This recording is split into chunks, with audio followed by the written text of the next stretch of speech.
So you want to add a little bit of exercise into your routine now that you're on a high protein diet? That's a pretty smart move.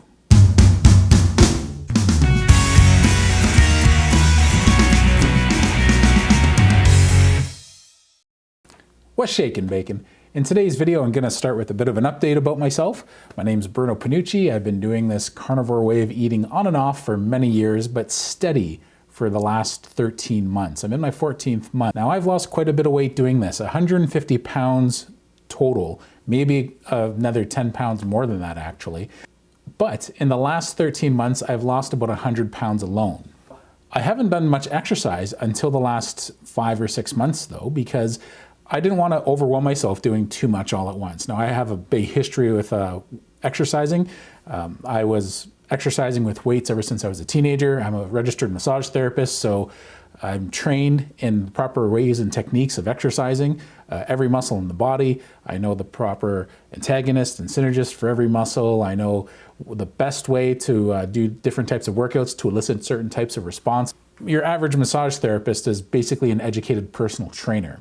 It's just that some people don't actually focus too much on the different routines and how to put them together. But we have the know-how of all the muscles. Now I have that background personally, just with that history of weightlifting.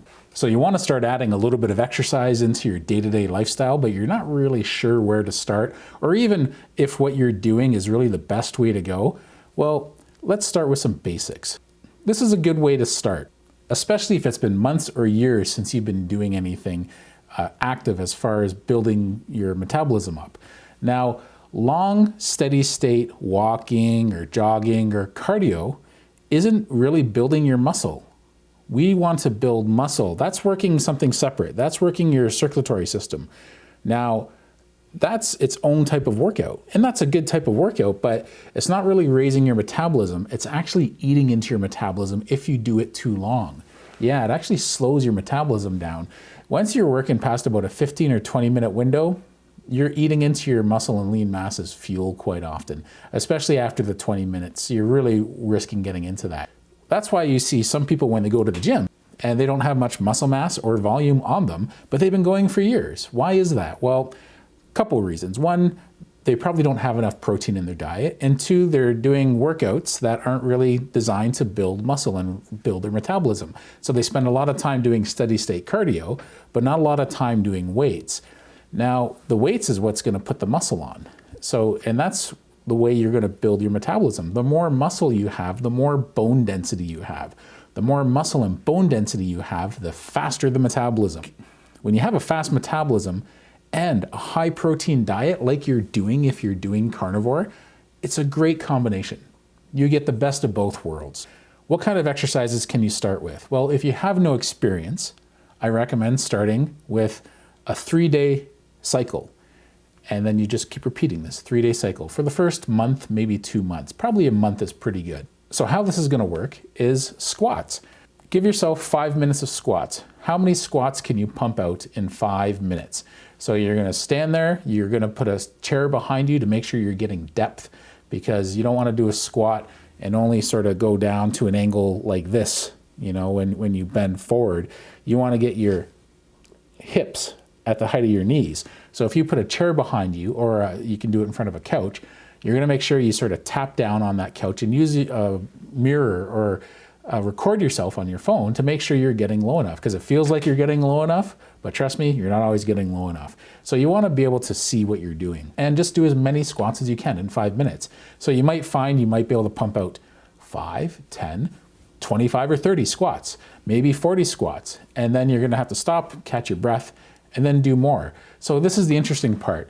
You're getting your cardio in when you're doing it this way. So if instead of saying I'm doing 30 squats a day or 50 squats a day, time yourself in that 5-minute window and how many squats you can do in that 5 minutes.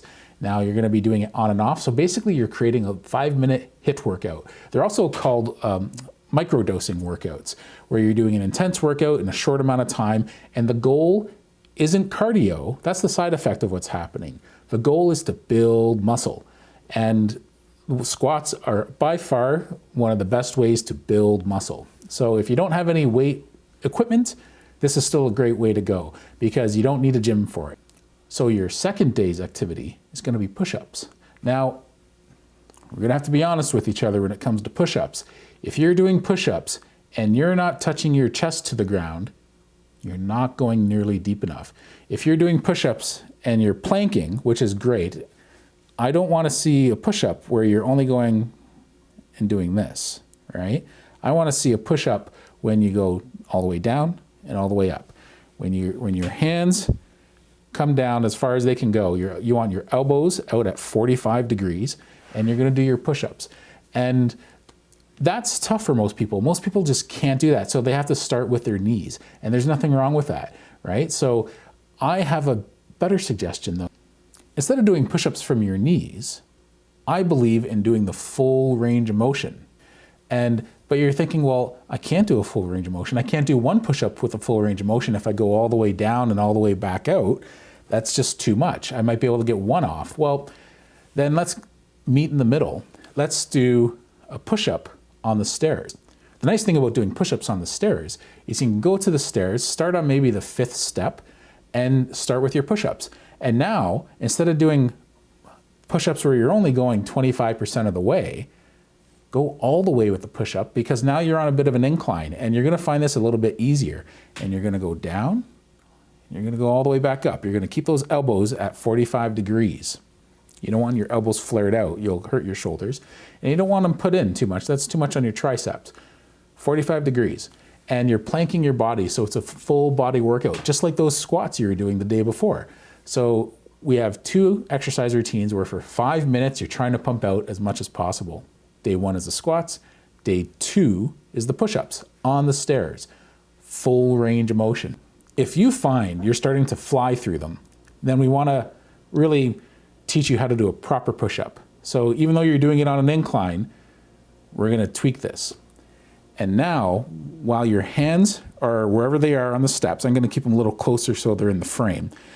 You're pushing your energy in towards each other, almost like you're trying to push your hands in to touch each other, but they're stationary. They're holding you up, so they're not moving, but your energy is pushing your hands in. And what's going to happen is when you do your push-up and you keep that tension all the way up and down during that push-up, now you know what it's like to do a real push-up. So even though you're doing them on the stairs, you're doing them at full range of motion, and you're going to feel it go all the way up your arms, and you're going to feel it go across your chest and down your other arm through the whole range. Just try 5 of those, just 5 of those, and now you're going to see what it's like when you do a real push-up, even though you're doing it on an incline. And once that starts to get easy, then go down a step. When that starts to get easy, go down another step. And you're eventually going to work your way towards doing it on the floor. And this is a better quality. We want quality, not quantity. As many good ones as you can do in 5 minutes. If you're bench pressing because you feel like you're a little more advanced with your bench pressing, do it with your bench pressing. It's going to change your bench pressing. So you're pushing your energy in on the bar. Even though your hands are stationary, your energy is going in, and like you're trying to touch your hands, and that's going to keep that tension up. Now you'll have to drop the weight. This is going to be a better quality bench press than it is the way you've been doing it for years. The third thing I want you doing is shoulder presses. Now you can do that with a kettlebell, you can do that with a dumbbell, you can do that with a jug of water. You know, I think you should start with a good weight. If you're doing 50 without a rest, the weight is too light. I want you doing, as many as you can in 5 minutes, but if you're doing it steady for almost the 5 minutes, or even a full minute and a half or 2 minutes, you have to put weight on there. The whole point is to build up your muscle, and you keep your arms at about a 45-degree angle forward. So you don't want them flared out. You don't want them forward like this. Well, you can do that, but. So you do this weight and you just keep it up, and you're doing a standing shoulder press. So when you do that, it's going to work your whole body. There's a whole kinetic chain of muscles that are engaged. So the nice thing about this is we have 3 exercises. We have 3 days. And it's simple. You're doing squats one day. The next day you're doing push-ups. The next day you're doing shoulder press. The next day you just start that cycle again. And do you need a day off? Not really, because this isn't a huge 45-minute or 2-hour long workout you're doing at the gym. This is a daily maintenance routine. Come the next month, you can start advancing it. You can start doing squats with weights, or you can start doing jump squats. The reason why I don't want you doing these long workouts at gyms is, if you're already into exercising, then you already know what you're doing and you can do all that. But I want quality, not quantity. If you go to the gym and you're doing arm day, let's just say arm day, you're doing a whole 45-minute to 2-hour workout, depending on how intense you are at the gym, right? But for most people, it's going to be around a half-hour, 45-minute workout. And you're working all these little muscles in your arm, your bicep and your shoulders. And this shoulder muscle is really small. And this outer shoulder muscle is really small. This bicep is really small. This tricep is pretty small. So you're doing all these exercises for all these itty-bitty little muscles. What I recommend is doing exercises geared towards working the big muscles. Because when you're working the big muscles, the small muscles have to work as well. When you're doing a squat, especially if you're doing it with a weight, every muscle in your body is working, especially when you're pushing up against the bar with your hands. So every muscle in your body is working. So we're getting quality, not quantity. Instead of working these little small muscles that are all add up to like maybe 10 pounds or 5 pounds of muscle in your arms, you're doing a full body workout. And when you do these exercises, you're getting all these smaller muscles anyway for recruitment. When you're doing a push-up, you're making a plank. Why do planking? If you're already doing planking, you're already there. You might as well do a push-up. So these are some basic exercises everyone can do from home. It's going to be really easy, and it's 5 minutes a day. What do you do the next month? Make it 10 minutes a day. How many push-ups can you do in 10 minutes? How many push-ups can you do in 15 minutes when you get to that point? And that's going to give you a wonderful foundation if you ever decide to one-up it and start doing some weight resistance with some actual dumbbells or barbells, or you want to go to the gym. With all these lockdowns that are happening across the world, I want everyone to be able to do something from home. And this is a good routine. Now, if you happen to have a trap bar or barbells or even some dumbbells, you can start doing some deadlifts. But I don't recommend that right now unless you've got some background with weight training. Deadlifts are another great exercise, but they're kind of complicated. You can always find ways to challenge yourself more, and you can always leave a comment in this video if you have any questions. Remember, we're not going for a bodybuilder style working out where you're focusing on all these little muscles so that you can sculpt them to a perfect chiseled physique like Arnold Schwarzenegger or some guy or girl in a pinup. That's what bodybuilding is. It's sculpting the muscles. It's sculpting it. I want to go for strength. I want to go for muscle mass. No way will these exercises make you thick. It's going to make dense, lean muscle. And it's going to increase your tone, and that's what you want. Increasing your tone just means you're adding muscle to your frame. Even though you're on a high protein diet, you're not going to get big and thick doing any exercises with weights. You need steroids to do that. You need to have a ridiculous amount of protein in your diet. Even though you're getting a lot of protein in your diet right now, you're probably not balancing that out with a ridiculous amount of exercise and steroids it takes to get really thick. So don't worry about that. What you're going to do is you're going to put on muscle, and the scale is going to go up, and you're going to think to yourself, oh no, the scale. But you got to start ignoring the scale if you haven't learned this already, especially from my past videos, because if you're putting on lean mass, and that means bone density and muscle mass, your scale might go up 10 or 15 pounds, but you might drop 2 or 3 or 4 sizes in your clothing. So forget the scale, stick with the clothes and how well they fit, and go with these simple exercises. This is a great start for you to introduce yourself into just doing 5 minutes a day. Everyone's got time for 5 minutes a day. You're not going to overwork your muscles today. You're just not going to. Don't worry about that. So remember, bang for your buck with these exercises. These are all exercises that are working multiple muscles at once. They're called compound movements. And those are the exercises you want when you're trying to get into a weight training routine or exercise routine. You want to build muscle, and trust me, you're going to be winded. Even if it's only 5 minutes long, you're going to be winded, and there's your cardio.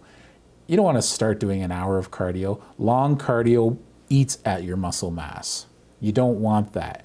You want short cardio to build your muscle mass. So it's the best of both worlds. That's why these high intensity interval training workouts have gotten so popular in the last 15 to 20 years. because they're designed to increase your lean mass and burn fat at the same time. The more lean mass you're carrying around, the more body fat you're gonna burn on a day-to-day basis. So life is easy at that point. When you already have a high protein diet like you're on now, it takes just a little bit of exercise to make a difference. Just a little bit. And we want that little bit of exercise to be high quality. So we're going for short durations of exercises. We're going for simple exercises, and I want them to always be challenging. And if you're doing it with good form, but keeping a high pace, that's the goal, okay? Never compromise your form. I'm gonna be expanding on these exercises in future videos. So take care. I hope you're doing well.